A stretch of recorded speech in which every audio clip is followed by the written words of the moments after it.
爹，咱们是不是走岔路了？不可能！老乡明明说的，直走，左转，再左转，接着左转，最后右转。可咱们都已经左转6次了。那肯定是你记混了。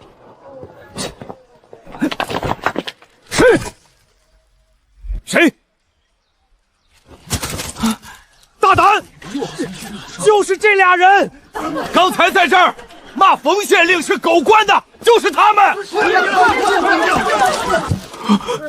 爹，大伙上！住手！今天咱非要见见你们这个县令不可！爹，别说了，咱要见你们县令！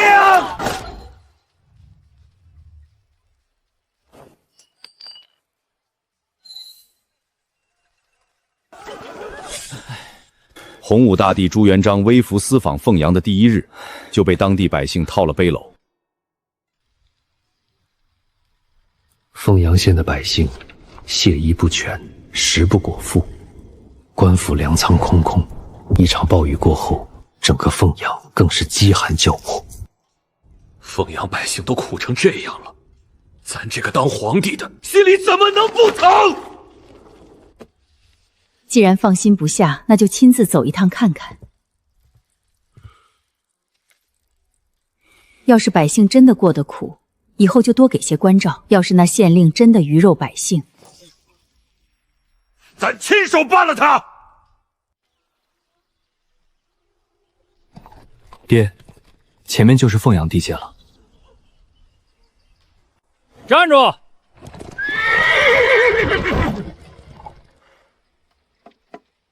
过路费都不交，就想进城？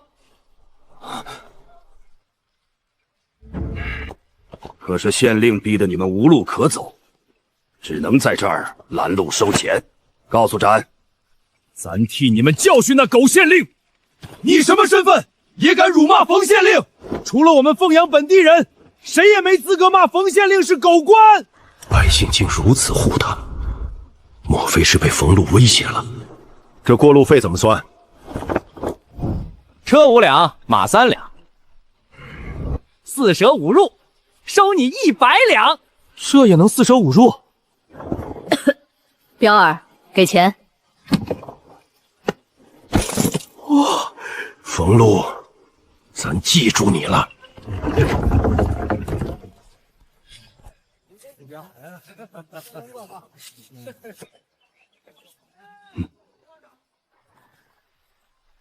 靠右走，别占道，小心被交警大队罚款。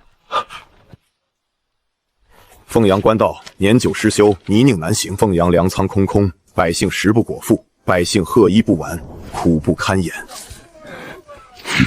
他娘的，全都是骗人的鬼话！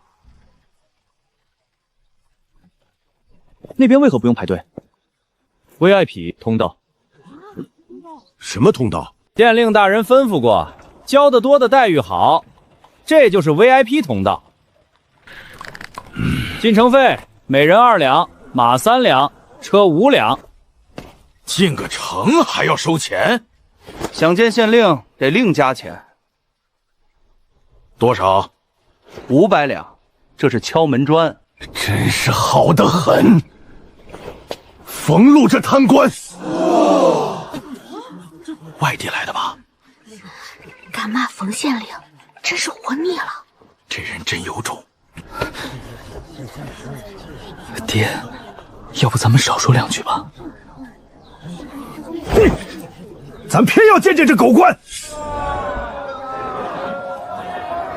卖炸串喽，煎饼果子嘞，麻辣烫嘞，比茶馆的好茶还勾人。如何收费啊？真香。3碗750文，别人1碗68文，咱凭啥这么贵？他吃的是普通款，你们这是250的豪华套餐。你，崇爸，入乡随俗。你跟咱说实话，冯禄到底是不是贪官？那还用说？那这么个狗官，你们为啥还护着他？要说贪钱，咱冯大人那是这个。你可以说他是大贪官，但不能骂他是狗官。冯大人贪得好啊，他要是不贪，咱哪有现在的好日子过？以前吃不饱穿不暖，现在1个月能吃半个月肉，天底下哪个官不贪？还不如全让冯大人一个人贪呢。咱更要见见了。老乡，县衙怎么走？前面直走，左转，左转，再左转，然后右转。群众里还是好人多啊。我先找家客栈住下，你们找到县衙了再来叫我。表儿，走。是，爹。爹，咱是不是走错了？不可能，老乡明明说的，直走，左转，再左转，接着左转，然后右转。可咱已经左转6回了。那就是你记错了。谁大胆？就是他们2个敢说冯县令坏话。老兄弟们，别手下留情！完了，完了！爹，他们真要动手啊！咱一定要见冯路，咱倒要看看，让全县百姓护成这样的贪官，到底是个什么妖怪？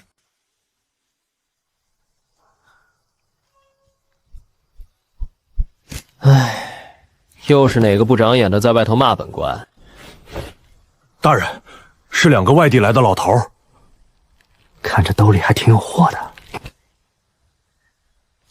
外地来的，那正好，得加钱啊！这日子才叫当官嘛！大人成了，咱们成了！试验过了没有？试过了，稳得很。走，现在就去研究所。大人原来还能这么活蹦乱跳。老六，还愣着干嘛？赶紧驾车！没看见我要出门吗？来了来了，大人！走了走了，驾车！驾！你兜里鼓囊囊的装了啥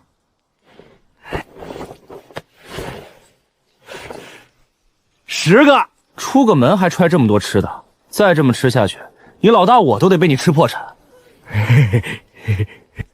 行了行了，爱吃就吃吧。还是老大疼我，差点忘了，咱们现在早不是以前的穷样了。走，去研究所。能把大人从躺椅上直接蹦起来，这研究所肯定又捣鼓出什么好宝贝了。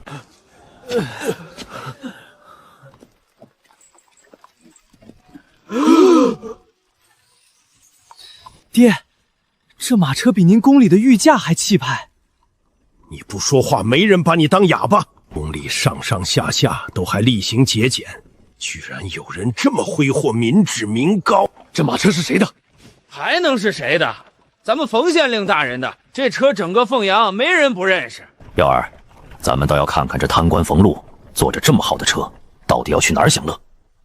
跟上，别打草惊蛇。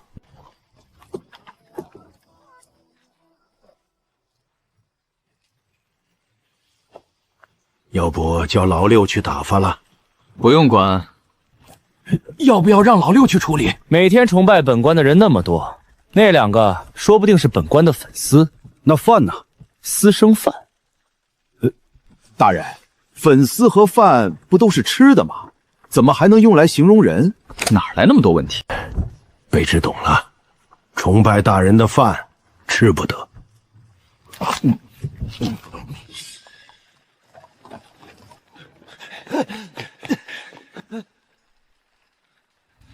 爹，他会不会已经发现咱们了？真发现了，早派人来给咱们套麻袋了。那他来荒郊野岭干什么？哼，还能干什么？贪官就那点德行，不是建私宅别院，就是藏金银宝库。好啊，爹，你又琢磨出什么了？这贪官倒真会享受，居然号着民脂民膏，在郊外修了这么大一座别院。爹，这地方看着不像别院，倒像是干别的用的。除了享受，他还能干啥？等咱把他的罪证都攥在手里，就把他吊在城头上，让他好好反省赎罪。爹消消气。二组长，大人，把那门意大利炮给我拉来。是。拉炮！大人的心血成了！大人的心血成了！爹，那是火器。他一个小小县令，居然敢私造火器！大人，这是能直接上战场用的第一代成品。说重点。爆炸落点方圆20米内寸草不生，距离越远准头越差，但威力足够覆盖一整片敌阵。来一发试试。先打多远？500米。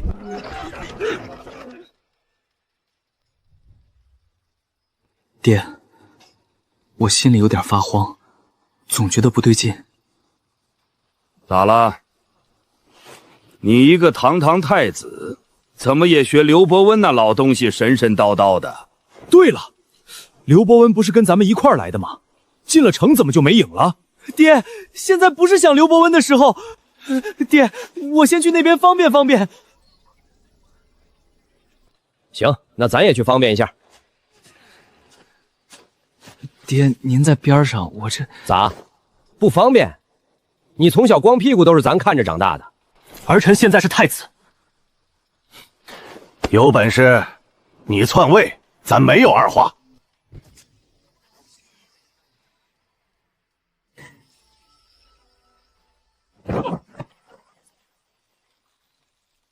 拉个屎而已，犯得着用火器轰我们吗？冯路这狗东西，真是胆大包天！爹，你小点声。小声个屁！他这是要造反啊！居然敢偷偷研制这种大杀器！爹，这事可不能大意，贪污也好，铺张浪费也罢，看在凤阳百姓日子过得不错的份上，尚可查明再定罪。可私造火器，还搞出这么大威力，咱们傅家今天搞不好真要栽在这儿了。不错，爆炸范围差不多30米，比上次有长进。每人赏20两银子，带薪休假3天，年假再多加2天。谢谢大人！大人真是菩萨心肠啊！大人真是个好人啊！都给我闭嘴！谁是活菩萨？谁是好人？我给你们发钱放假期，你们居然敢骂我！这月工资全扣1半。在咱们大人这儿说他是好人，比骂他祖宗还难听，真不同情，一点都不同情。接着刺，1000米、3000米、5000米，全都试一遍。是。等等，先派人在学校检查实验范围。爹，他还要试1000米、3000米、5000米。咱听见了。要是这东西真能打5000米远，咱们大明现在的火器，怕是连提鞋都不配。朱元璋一路从乱世杀出，自然知道火器有多重要。他比谁都重视火器，绝不可落在心怀不轨人手中。他冯路生活奢靡，他巧立名目收钱经营，咱可以问责。可现在这事已经不是贪官那么简单了。这是军权，是能改天换地、改朝换代的东西。这小子要是把这东西搞成了，那不就是第2个朱重吉吗？爹，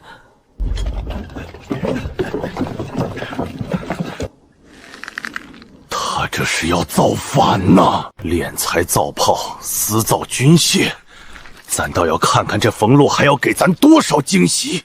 此事必须查清，若真是私造军械，便不是小罪。你瞅瞅人家，人家尚且知道王侯将相宁有种摸，为了大业敛财修路，笼络百姓捣鼓火器，你就不能给咱争点气吗？父皇莫不是被刚才那火炮吓糊涂了吧？爹，您这是让我觊觎您的皇位啊！咱说的是气势，气势懂不懂？你们干什么的？怎么跑到这儿来了？这儿离研究所还不到500米，县里百姓都知道危险，就算打死也不会往这边凑。你们俩怕不是奸细吧？小兄弟别嚷嚷，千万别嚷嚷，我们这就走，这就走！都给我站住，不准动！爹，毛头小子，居然敢拿火铳指着咱！啊！你还真敢开枪啊！对奸细用不着讲仁慈。爹，形势比人强，咱先进去再说。好得很！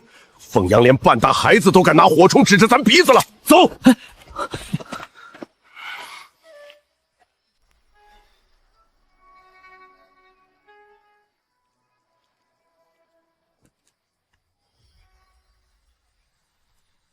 爹，这地方压根儿不像什么别院。确实不像。火药实验室、意大利炮制造厂、蒸汽机研发室，这些名头，儿臣活这么大听都没听过。这哪是享乐的别院，分明是座秘密兵工厂。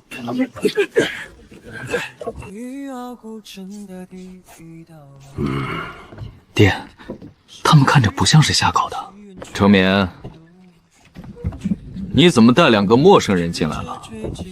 是奸细，抓来给您发落。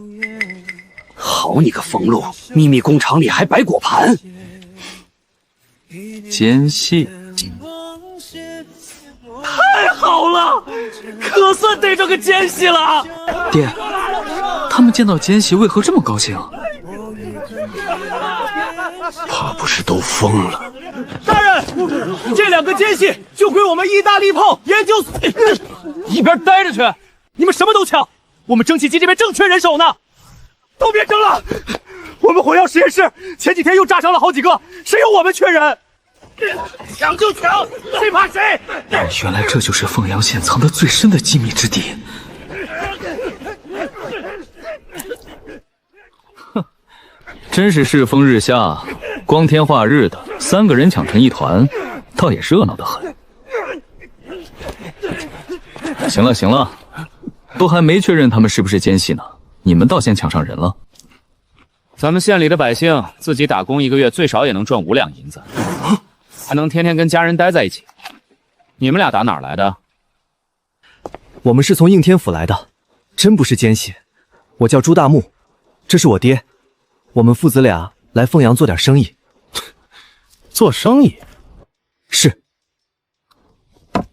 不在城里好好待着，跑到研究所外面蹲着想干什么？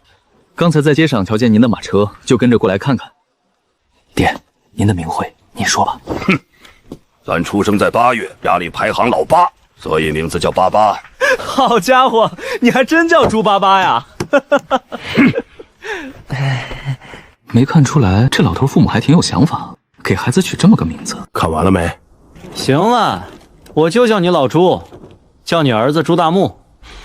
你老规矩，500两，1分不少。500两，见本官一面500两，看你们父子俩情深，给你们打个8折。800两得了。大人，不是500两吗？你是不是傻？能多赚300两还卖个人情，干嘛不按人头算？我当初到底是哪根筋不对，把你们俩捡回来了？摊牌了，1000两，不打折。先交1000两，让我看看你们的实力。你这分明是借机敲诈勒索！这话可不能这么说，这不过是登门拜见的一点心意而已。不过见你一面，就要整整500两。现在已经涨到1000两了。你可知朝廷律法？官僚私自收受重金，罪责极重，依法当严惩不贷。大人，不如直接把这2人处理了，永绝后患。你太鲁莽了，这么干只会惹来大麻烦，不如把他们拉到炮击试验场那边处理。你们竟敢动用私刑，费这么大心思研制火药火器，就是用来随便害人的。我一手钻研出这些火器本事，自然也能定这里的规矩。是啊，是啊，你一口咬定我贪财，可有实打实的证据？当着面收拜见银子，这难道还不算？我可没仗着职权给你办过半点事，既没帮你谋过利，这不过是旁人自愿送的心意罢了。真是厚颜无耻！风大人，一点薄礼不成敬意，还望笑纳。爹，先别冲动，看看这火器到底是什么来头。立刻准备，进行5000里距离的火炮试射。5000里，这炮能打这么远？我可没说一定能，试试罢了。程敏，务必稳妥行事，不可出现分毫差错。是，大人。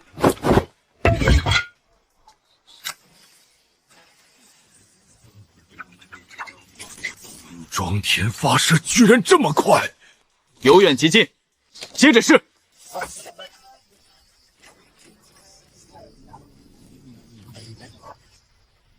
此等利器若用于沙场，定能所向披靡。咱们也算打过交道了，这么精良的火炮，能不能折价卖我几门？这东西是凤阳的根基，绝不是金银能换得来的。我肯让你进来瞧一眼就不错了。司买军械是杀头的重罪，你安分守己，别打歪主意。大人可否带我们去观摩一二？还是朱大木懂事，拎得清分寸。这马车看着半天纹丝不动啊，其实已经跑出去老远了，底下装了减震，连车马都用上了火器的门道。回大人，各项参数全部达标。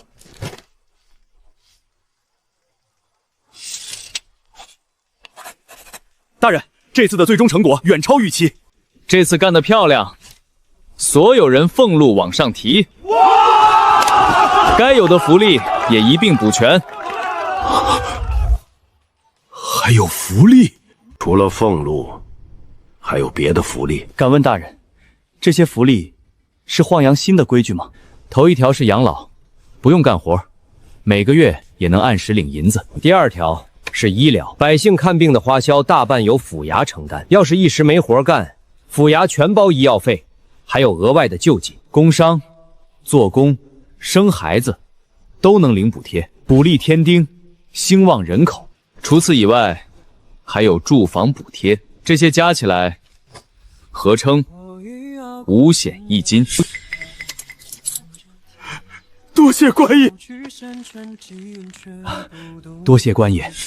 男子为何也要缴纳生育相关福利？没有妻儿之人，确实吃亏些。哎，你说谁吃亏呢？有妻儿了不起啊？咱征战半生，走遍天下，今日才算真正大开眼界。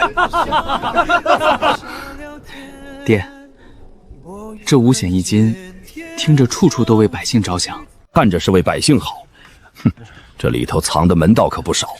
看病出钱，受伤有抚恤，生孩子还给补贴，哼，这种话说的也太满了。表面上歌功动德，看着是给百姓铺安稳日子，这哪是什么抚恤百姓，分明是想借机搜刮民脂民膏。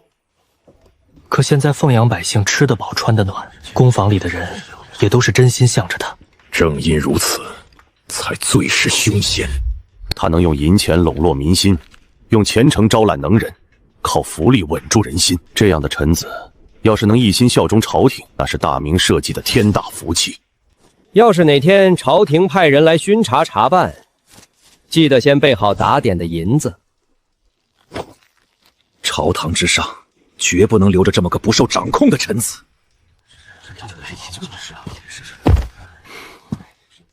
我心中有一事，想问一问诸位：这些保障花的钱，说到底不都是从你们俸禄里扣的？府衙收上去的银子，实际发出去的抚恤多得多，不过是些小恩小惠罢了，谁敢保证？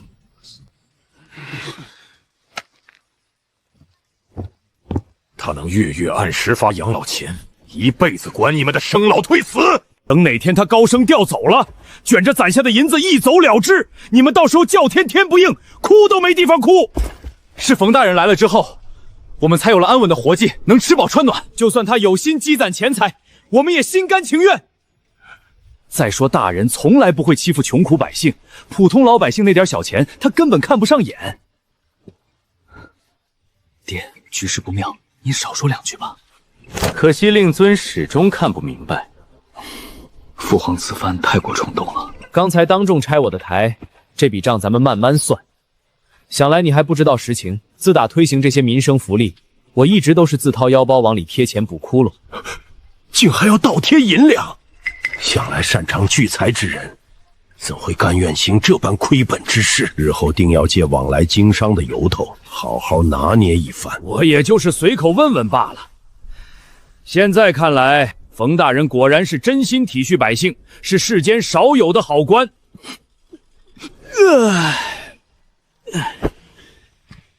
既然没别的事了，那就一起回城吧。冯大人回城之后去往何处？你们之前不是说要谈做生意的事吗？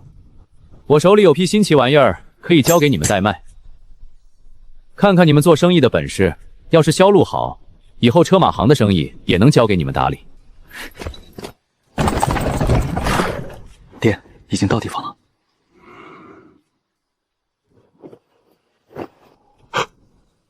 见您一面都要收那么多银子，没想到大人平时办公的县衙居然这么破旧。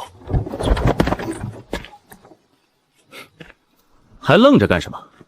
下车。说起来实在心酸，咱们凤阳这地方实在太穷了。唉，整整3年，日子过得紧巴巴的，就连县衙的牌匾坏了这么久，都凑不出钱换个新的。出门坐的马车那么豪华，反倒在这儿哭穷，说县衙没钱。进来坐吧，慢慢说。老六，快为2位贵客倒茶。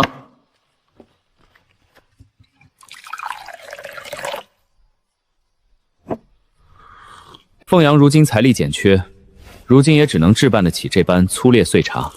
平日里我向来只饮用清水，这种粗茶也就贵客来了才舍得拿出来。这杯子通透精致，质感比宫里珍藏的琉璃宝贝还好。此物品相绝佳，肯定是世间少有的稀世珍宝。不知大人是从何寻得这般好物？这种东西在我这儿不算什么稀罕物。只要我想，要多少就能造多少。现在凤阳已经建好了完整的工坊，批量造这东西根本不费事儿。批量造？什么叫批量造？多说无益，你也难以明白其中道理。不过现在我只能先拿出100件，对外就说这东西全天下只有2件，都藏在皇宫里，由陛下保管，剩下唯一1件流落民间，至今下落不明。这就是琉璃的营销路子。那些达官贵人、富商巨户买回去，有几个敢拿出来显摆？他们只会藏在家里天天看，越藏越觉得自己比别人金贵。可万一呢？保不准有人私下凑一块儿，炫耀自己手里有这宝贝。要是当场2家都拿这个当噱头，那不就露馅了？那就更不是事儿了。为何？我还有后手，品牌效应，故事包装。品牌效应是什么？这事儿说来话长，我慢慢跟你们说。我先问你们，要是把这琉璃碗给街边要饭的，还不准他转手卖？他换不了银子，也卖不出去，最后只能当个没用的破烂。没错。那要是卖给普通庄稼汉，100两1盏的琉璃碗和3个铜钱1个的瓷碗，他会选哪个？自然选3枚铜钱的瓷碗啊！普通贫苦人家有几文钱就能买到能用的替代品。说得对，对普通人来说，能吃饱穿暖就够了，自然不会要这些中看不中用的玩意儿。再说了，老百姓身上能榨出多少油水，跟蚊子腿似的，赚他们的钱没什么意思。我要赚钱，一个卖1两银子没人要，可卖给那些富商权贵。我能卖2000两，甚至1万两，还得让他们求着我卖。这一路看下来，冯路这小子最擅长的就是拿捏人心。整个冯阳被他经营得像个铁桶，滴水不漏。县里的百姓个个对他死心塌地，还有研究所里这些人，个个都掌握着火器制造的手艺，也只认冯路一个人。要是冯路只是贪财，那还好办，查了就是。可他要是真有反心，想谋朝篡位，这满县的百姓，整个研究所，所有的工匠和火器技术，都会变成他手里最锋利的一把刀。冯大人，一样的东西，一个卖100两，一个卖1000两、1万两，正常人肯定买便宜的，怎么会求着你买贵的？这就是品牌效应的厉害之处，而且这个法子简单的很，能反复用，几乎没什么成本。怎么做？先打造特色，编故事立人设，让所有人都认定，只有从我们手里出去的东西才值钱，有面子，显身份。再配上饥饿营销和名人代言，应天府那帮富商权贵，保准能让咱们赚得盆满钵满。这小子不去当商人，真是屈才了。名人代言，这主意你也敢打？那可是抄家灭九族的大罪。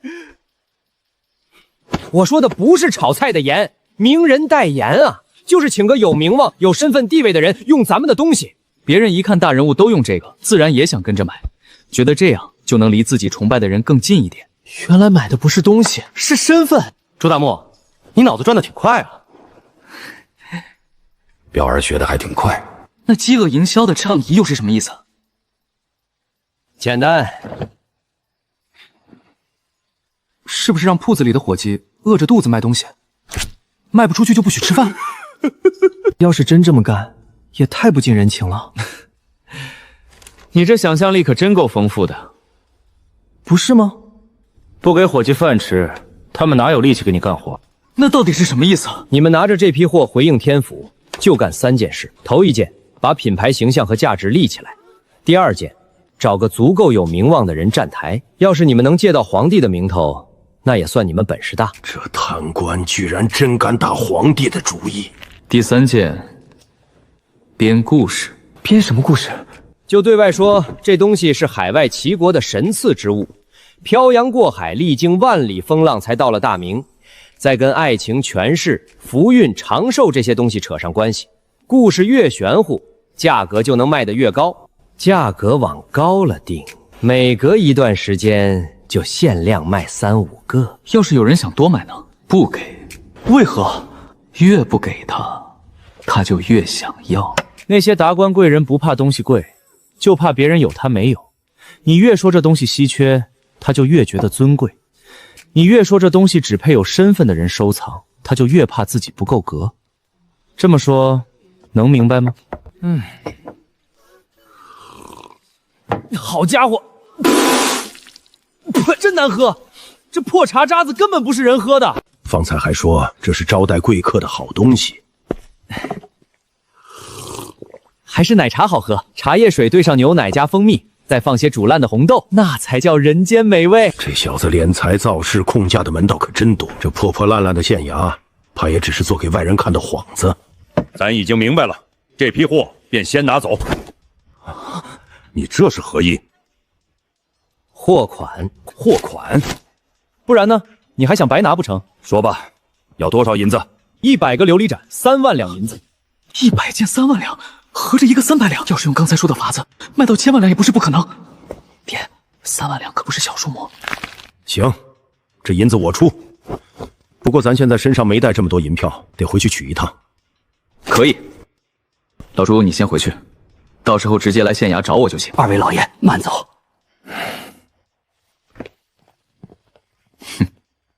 下次再来，我们一定扫榻相迎。请。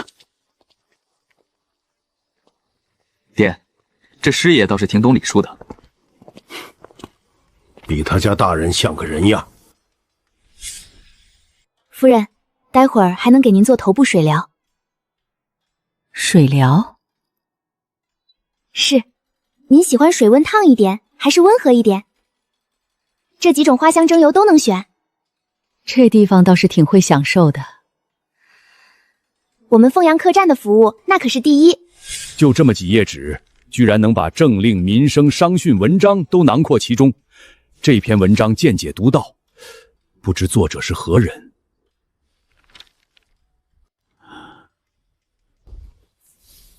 凤阳真是藏龙卧虎，连民间闲谈都写得这么引人入胜。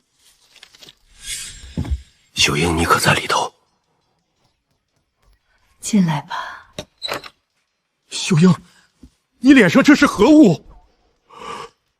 咱怎么看这颜色，总觉得像什么毒物似的。朱老爷，您放心，夫人用这个绝对没问题。我们做过好多次试验了，绝对不会出问题。重八别大惊小怪的，挺舒服的。这东西效果还真不错，回头买些带回应天国。秀英喜欢，那便买。这贪官可真会捞钱。秀英啊，又有事求我是吧？我跟人谈了笔生意，需要3万两银子进货，你看？3万两？正是。这东西倒确实是个好东西。那是自然。只是这3万两银子，秀英放心，咱肯定尽快还你。好吧。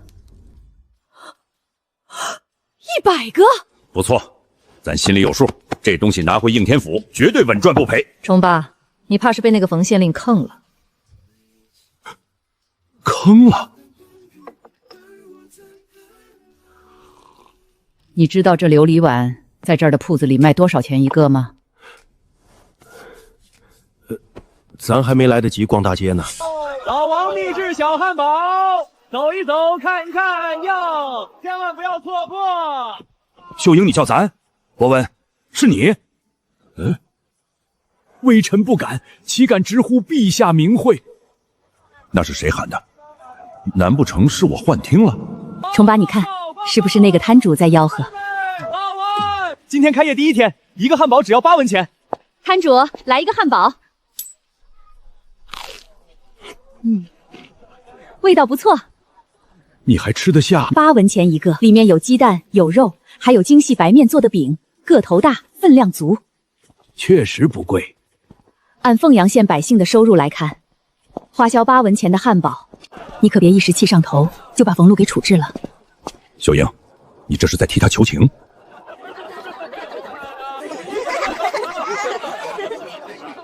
我是在替凤阳百姓说话，他能让百姓吃饱穿暖，脸上有笑，是个难得有本事的好官。冯路今日从未接触过秀英。行。大荣发，这名字倒是直白，就奔着发财去的。哼，不用想，肯定是冯路起的。纸张本子大甩卖了，今天买2送1，一本足足32张纸，给孩子买回去写作业，只要50文一本。50文，买2送1，白纸干净，随便挑，随便选。应天府最好的宣纸，不止这个价，在这么一本32张，居然只要50文。这纸的质量确实不差。何止不差，这纸能普及开，天下读书人的花费能降一大半。这样吧，我给您打8折，8成价格您拿走，最多再让点，最低6成价给您。6成，再送您个巴掌大的小本子。买！博文，你买这么多干什么？老爷，这东西物美价廉，要是天下书生都能用上，大明文治定能兴盛。东西这么全，价格还这么公道，真是方便老百姓。好，这小子居然这么骗我，我非得治他个欺瞒之罪不可。你可别忘了，现在你只是个普通富商，冯路也只是在跟你谈生意。难道咱就只能吃这个哑巴亏不成？也不一定啊，既然要拿这些东西去卖，直接从这儿买不就得了？对呀，10两银子就能买100多个，干嘛要给冯路3万两？小二，这些琉璃。冯路，你想赚咱的钱，咱偏不让你得逞。您好，这些琉璃盏是 VIP 专属商品，得有会员卡才能买。VIP？ 敢问姑娘，这 VIP 是什么意思？就是非常重要的人的意思，是我们店里的尊贵客户。如何成为 VIP？ 得有凤水县本地户口，再在本店存2两银子就能办了。不是本地户口就买不了？是的呢。那这2两银子是干嘛用的？会费可以用来享受店里的折扣优惠。请问几位现在要办理 VIP 会员卡吗？冯路可真是处处都算计好了，旁人半分便宜都占不到。这么看来，只能从他手里买了。走。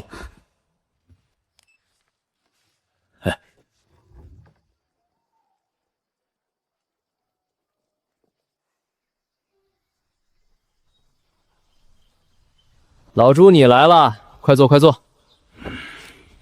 老六、阿莽还不出来招待贵客，都躲着等着挨训是吧？请用茶。阿莽，你能不能别总干这种费力不讨好的事啊？他们自己能走过去喝茶，用不着你把桌子搬过来。老大，俺不小心又把桌子弄坏了。你要是吃饱了没事儿干，原来这小子也有无可奈的时候。咱带尾款来拿货了。好说好说。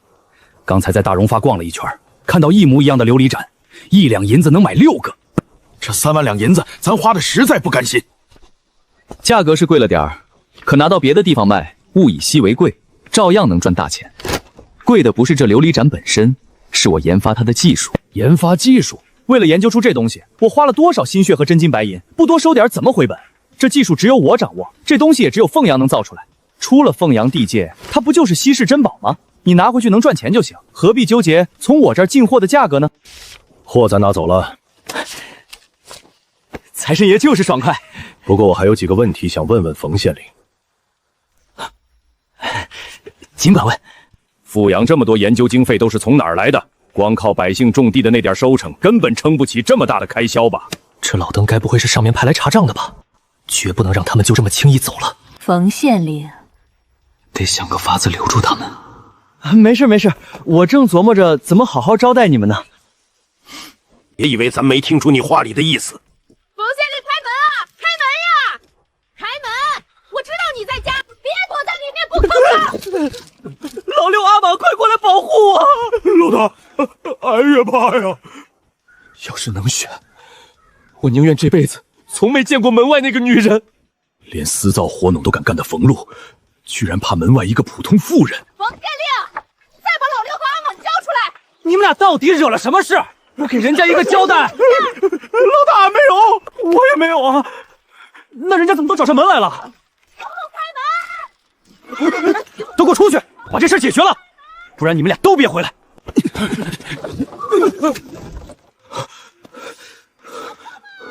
你这是干什么？他们这是怎么了？外头那位是？说来话长，那就长话短说。那就干脆不说了，你们赶紧从后门走。放心，后门绝对安全。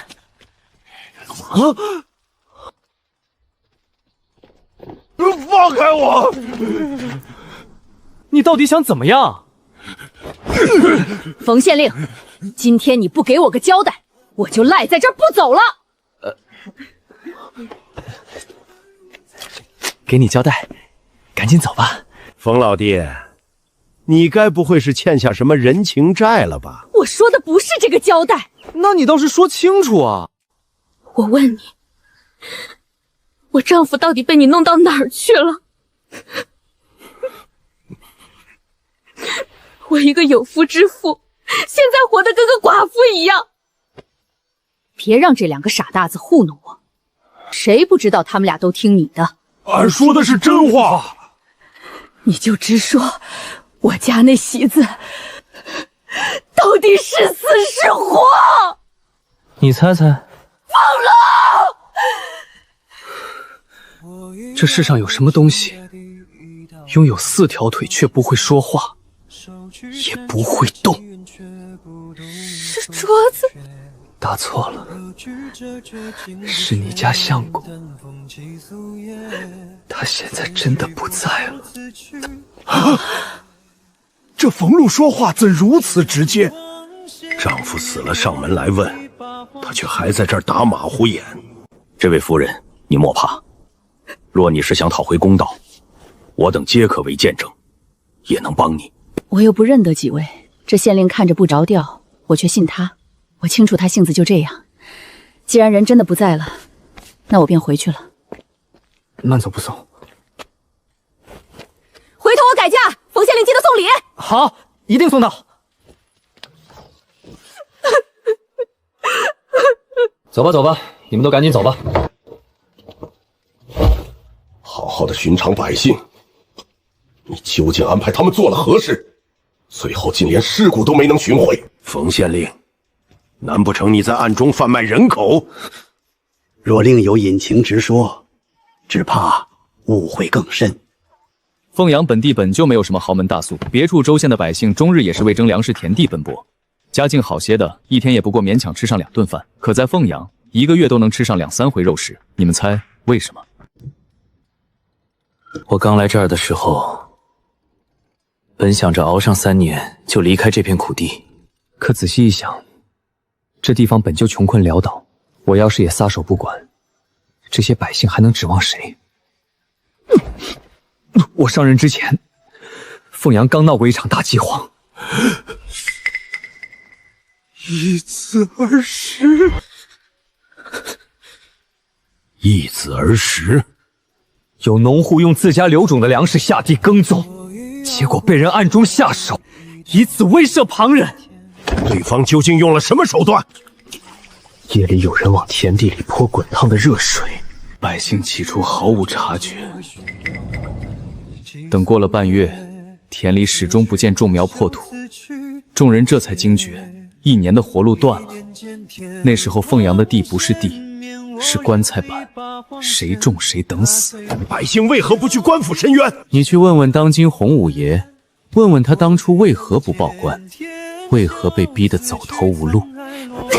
万万没想到，大明开国才没几年，这些贪官污吏便又卷土重来。老朱，你这么激动干啥？老朱，应天府痛恨贪官。等等，哎，咱们也算自己人，我就直说吧。陛下宗亲众多，哪里能一意周全照料？可跟着我冯路谋生计，赚了银钱便能随心花销，这般日子可比当帝王还要自在。这小子活得反倒比咱舒服，零碎钱财瞧不上，一出手便是上万两的进项。好一个冯路！朱大哥，你我交情不浅，有赚钱的门路，我自然不会落下你。朱大哥，这般称呼是不是亲近多了？这事对你而言能赚上一大笔，对我来说是让凤阳百姓亲手做的物件有了销路，大伙的日子也能宽裕几分。你也明白，民生为重，先前本官多有失礼之处，还望朱大哥海涵。老话讲不打不相识，你我相遇也算一场缘分。对了，今天怎么没见着贤侄？这位气质出众、温婉大气的，想必便是朱大哥的夫人吧？正是。这位姓刘，是我家老爷身边的管事，唤他刘管家就好。老朱，我直言一句，你既是皇室亲眷，就该早些表明身份，免得我们一直把你当成普通宾客相待。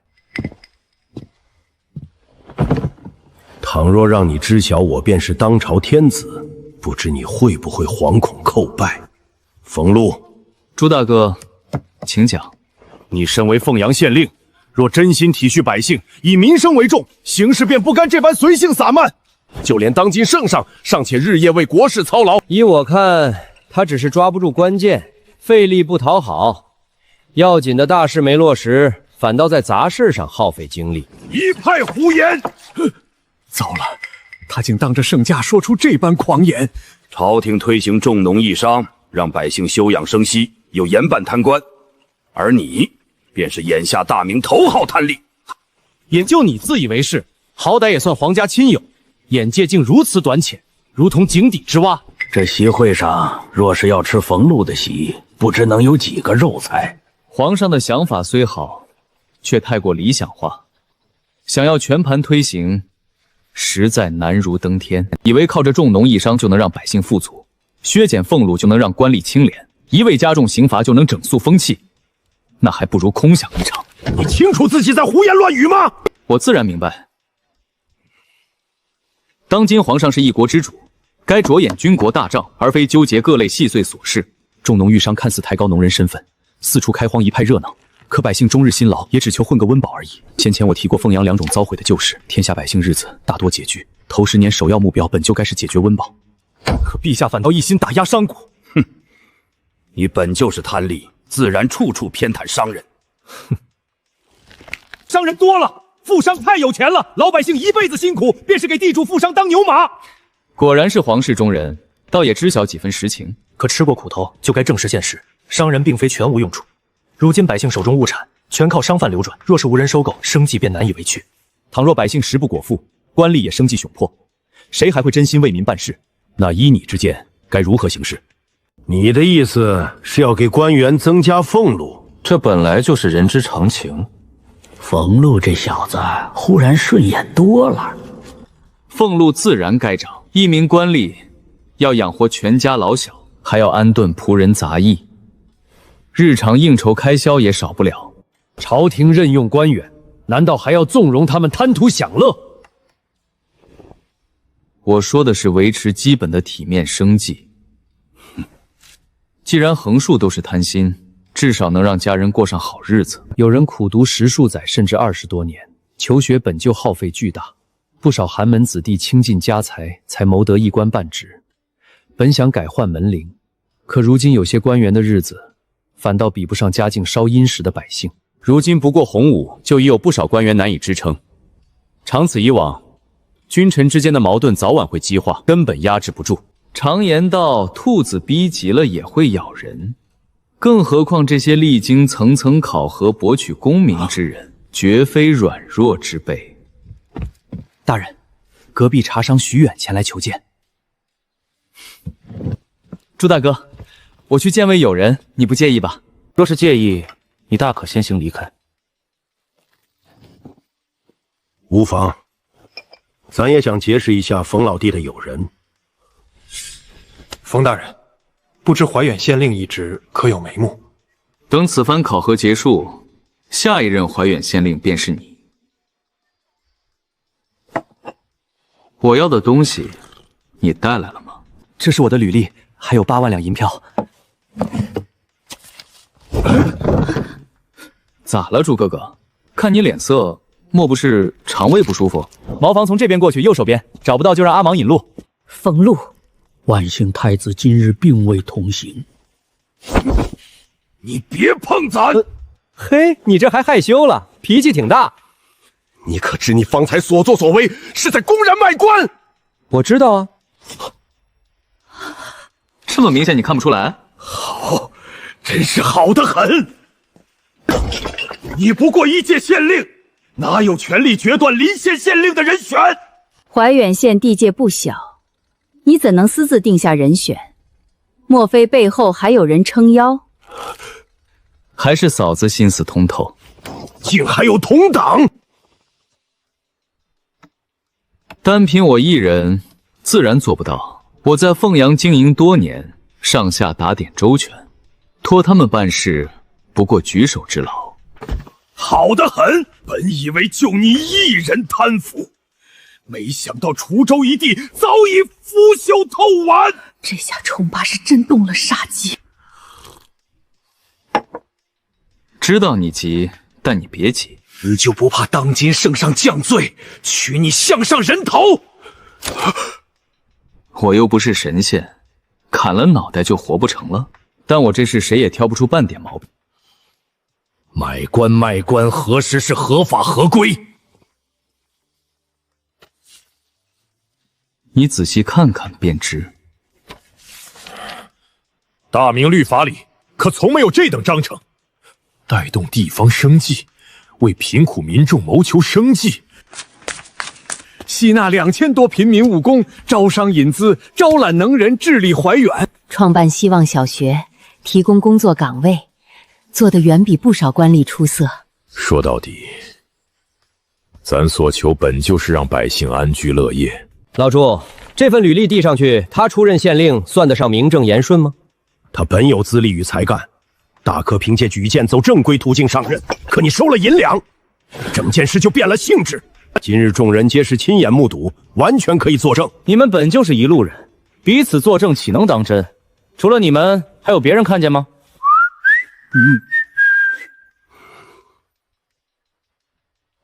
行，算你狠。朱大哥过奖了。哼，这事儿我反倒也算有功。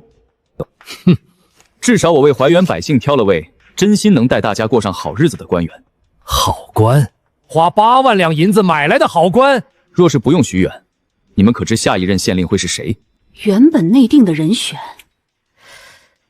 大嫂还真问到点子上了，证据我这儿有，去取过来。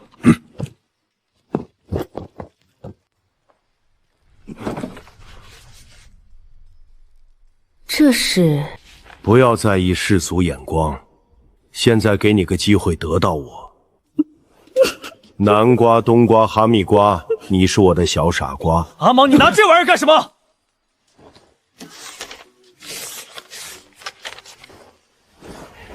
这个好，咱留着。我让你取怀远县令的人选卷宗，不是让你拿这玩意儿。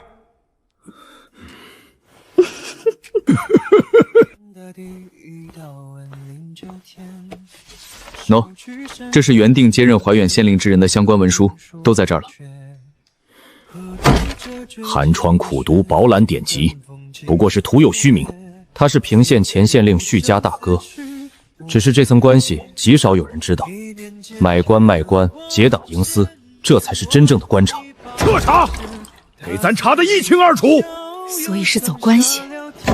走关系倒也罢了，此人吃喝嫖赌无一不沾。他家的佃户若遇丰收年，别家佃户多少能余下粮食，添几件新衣，唯独他家一逢丰收便立刻抬高租税，哪怕年景巧收，租子也分恒不少。类似的劣迹还有不少，不然我也不会铤而走险。此人确有劣迹，可你也不该用这般手段行事。我只是个小小县令，有机会直接面见皇上，所以你就私下运作官职。我只是不想让庸碌之辈掌权。推举能办实事的人上位，手段虽不光彩，可终究办成了实事。实际上，贪财的官员也不是不能用。此话怎讲？他们想要什么？很简单，权和利。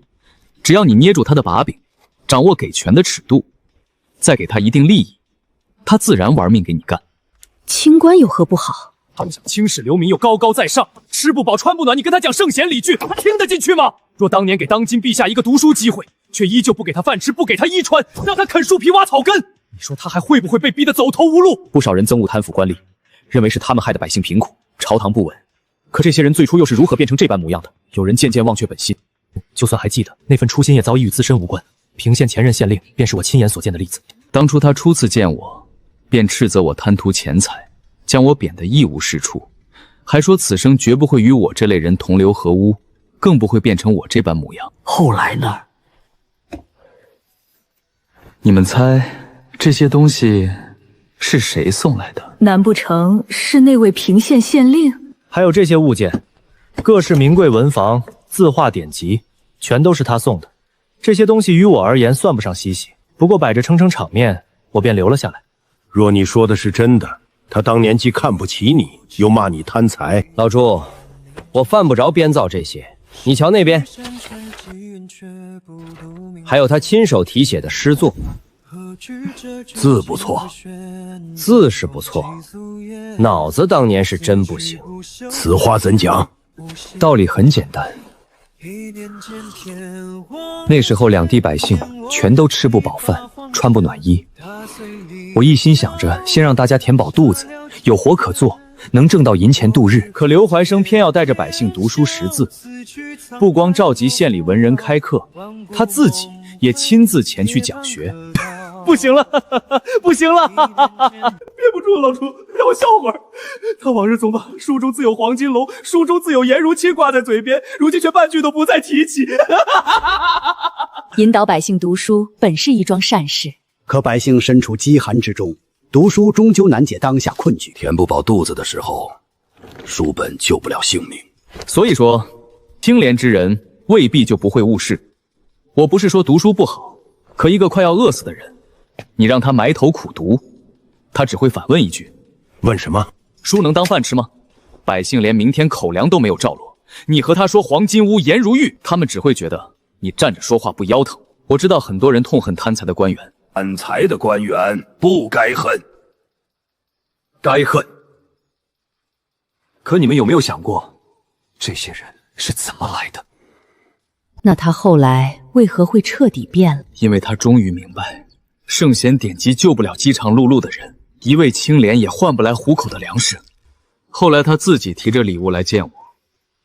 所以你觉得贪财的官员无错？我没这么说。贪利的官吏本就有罪，罪该惩处的自然不能姑息。可单凭杀伐，终究无法根除乱象。今天杀一个，只割叶子；明天冒一个，今年砍一批，明年又长一批。春风一吹，还是满地都是。那依冯县令看，根在人性，也在制度。人会怕死，可更怕穷苦度日。律法固然有威慑力，可贪欲往往会让人一步步沉沦。有人寒窗苦读20载才得官职，微薄俸禄连家人都难以养活，日日看着达官富庶挥霍无度。试问这样的日子又能坚持多久？很多人便是这般慢慢改变了本心。我并非嘲讽他教化百姓读书之举，好官坏官是史官写的，百姓能不能吃饱饭是他们自己肚子知道的。我不管后人骂我贪财还是夸我能臣，我只管奉养百姓今天有没有饭吃，明天有没有活干，后天能不能活得像个人。至于清明，切，那玩意儿不能当饭吃。这一路走来，冯路这人最懂拿捏人心，整个凤阳被他经营得密不透风，当地百姓个个对他死心塌地。更要紧的是，掌握火器打造技艺的人也全都一心追随他。百姓连温饱都难以解决，哪还有闲心去读书识字？唉，当初刘怀生亲自去教百姓《三字经》，结果没一个人听。后来他甚至被百姓当众直言数落。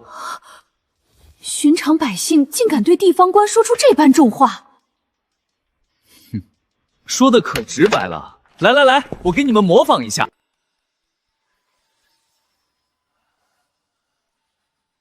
大人，您是我们的父母官，咱能陪您折腾1次2次，学这老识字的《三字经》。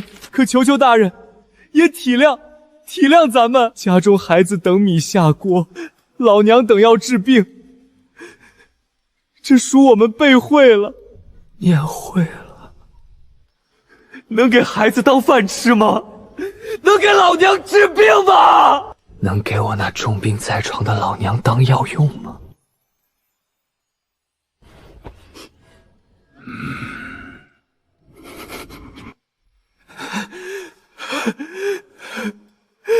大人，我们实在快要活不下去了，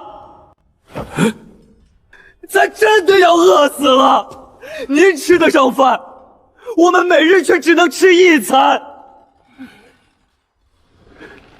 再不干活，全家都得饿死。如果您真是我们的父母官，就求求你，给我们钱，给我们粮，让那些地主别再压榨咱们，让田地里能长出更多粮食，让布庄那些布料咱也能买得起。咱就是种棉花的，却给自己孩子做不起1件棉衣。7个孩子活到现在，只养活了4个，1个冻死，2个病死，还有1个实在养不住，只能送到富户家里做工抵债。好在如今我们总算能填饱肚子了。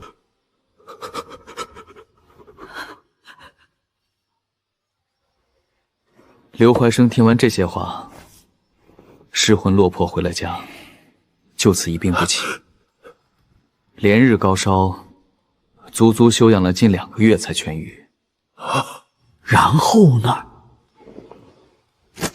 病好之后，他就来给我送礼了。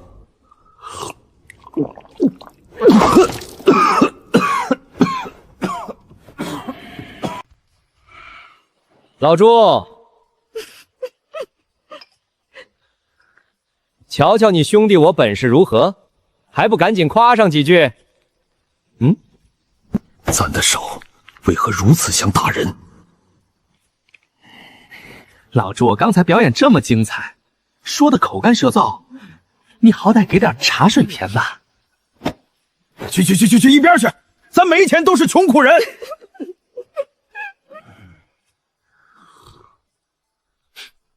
尊都，假都，什么尊都假都？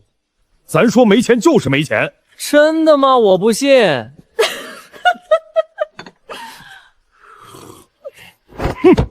你不信也得信。好了，先放下旁的不谈，今日咱们只论生意。冯县令既有生财文路，不妨也多指点我们一二。我们若挣了钱，自然不会忘了报答你。冯老弟，我们也并非拿不出银两。先前在工坊见到的器械，你若肯松口，出让1、2门火炮，价钱任凭你定。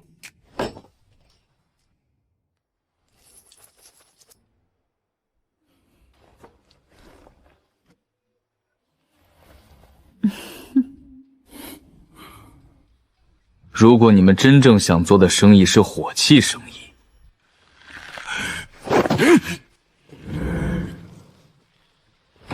那当初琉璃盏的3万两银钱，我全数退还。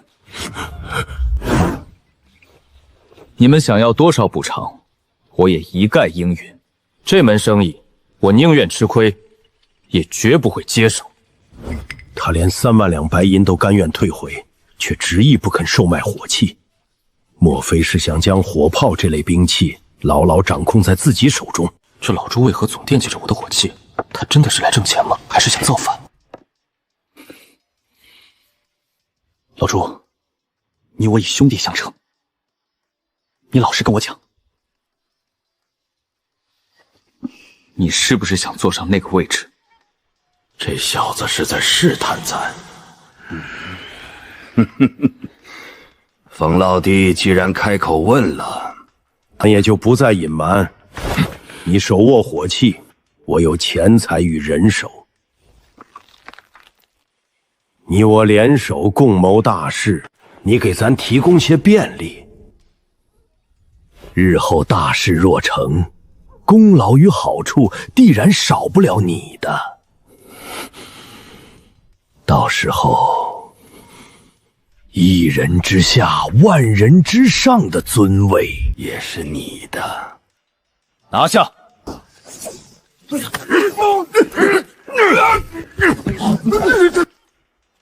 你们这是做什么？大胆！快把咱放开！哼，想拉我一同造反，做梦吧！大嫂，这事儿可怪不得我，造反可是株连9族的重罪。老朱这人本性不坏，可这般念头绝不能留。冯县令怕是误会了。是不是误会？先关押起来再说。俸禄，咱只是开个玩笑。造反这种事能开玩笑？冯剑姓，这里面可没有我的事儿，我一句话都没说，能不能先将我放下来？好你个老刘，咱们这么多年交情，你给咱来这一招，我出去之后才能找人来救您啊！你们确定要当着我的面嘀咕？我听得见。把老朱和刘先生带去工坊，何时端正了心思，何时再放人。带走。改造，思想改造。对了，朱大木现在在哪儿？在鸿福客栈那边住的是总统套房。好家伙，还挺会享受。哼，传话给鸿福客栈掌柜，他的一样花销，价格翻3倍。不用担心人跑了，县衙会派人看着他。嫂子也在咱手上呢。老朱一看就是妻管严，谅他们父子也不敢轻举妄动。俸禄，喊啥？嗓门大了不起啊？走，去牢里看看。之前抓回来的那个小丫头，饿了5、6天，一句话不说，还真是块嘴严骨头硬的好苗子。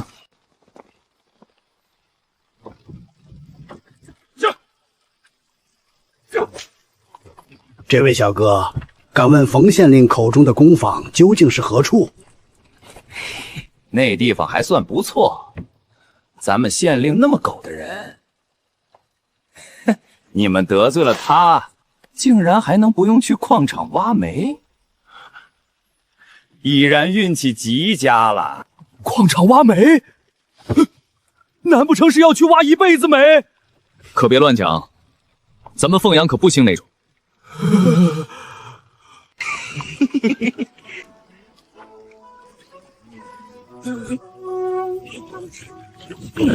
原来冯路的马车行驶平稳，不只是因为道路平整。那车子的减震构造的确十分精巧。哼，连车都要压咱一头。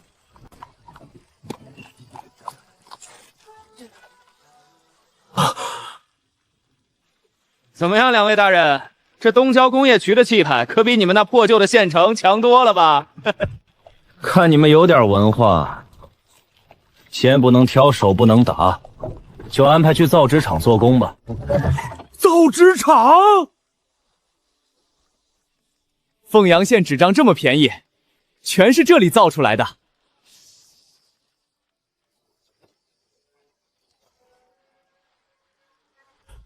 原来如此，这个月的产出又增了30%，还研制出了新品类。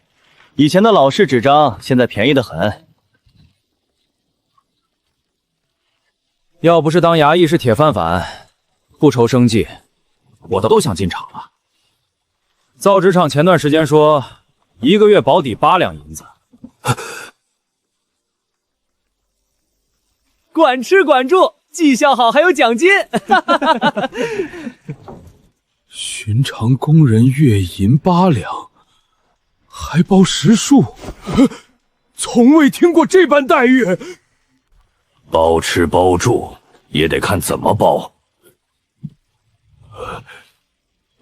1日只供1顿饭，几十人挤在一间房，也能叫包食食？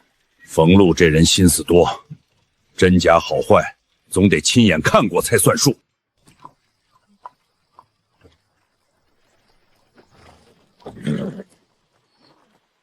哟，老吴，你们又来了，进来歇歇，喝杯茶吧。大爷您一把年纪了，叫我小吴就行。啊！你说啥？谁一把年纪？大爷说啥，你应啥，不然他往你面前一倒，你没处说理。没呢，没呢。大爷，我说我一把年纪了。我们先把这2人送进去安顿好再说，忙完再来陪您唠嗑。呦喂，我的个亲娘老爷！你又怎么了？大白天还被捆得这么严实，现在年轻人真会玩啊！咱不是年轻人，那更会折腾。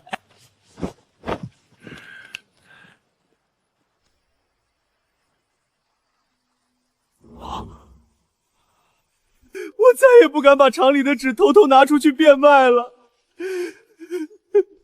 你自己说，这是第多次了？我卖纸确实是头一回啊。岂有此理！先前偷饭盒拿皂角不算什么。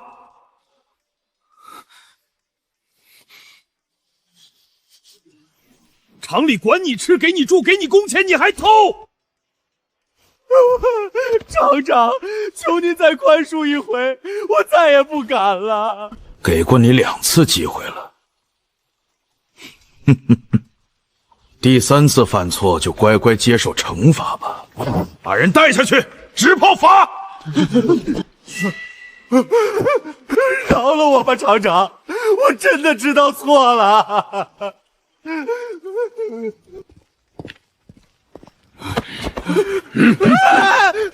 我不去，我不去啊！老爷，这纸炮法，这事儿恐怕不一般。冯路这凤阳到底还有多少荒唐事？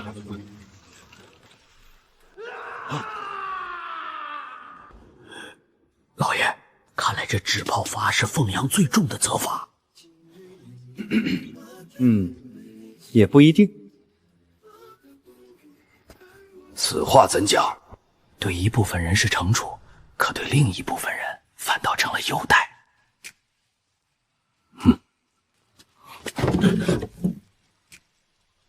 厂长，我今天犯错了，不小心弄坏了架子，请处罚我吧。去，一边去！这个月才第5天，你都犯错10多次了。我知道错了吗？你的员工福利已经超额领了。等下个月再来。那我替刚才那个工友受罚行不行？再不滚就把你赶出厂！凤阳真是藏龙卧虎。大人的意思是，纸炮法？啊，不是，正常按长工待遇来就行。别人干什么他们就干什么，不用搞特殊化。明白了，跟我走。先带你们参观工坊，再说明各项规矩。好。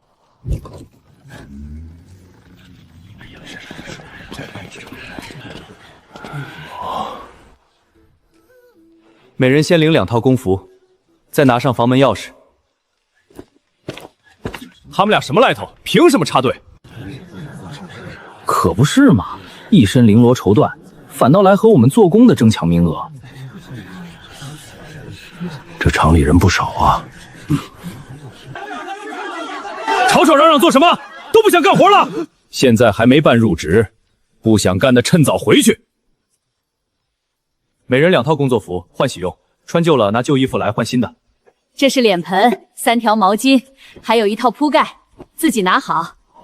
这是宿舍钥匙，屋内每人配有专属柜子，存放私人物品，还有工牌，把名字写上，按手印登记。以后你们1日3餐都凭这个工牌去领。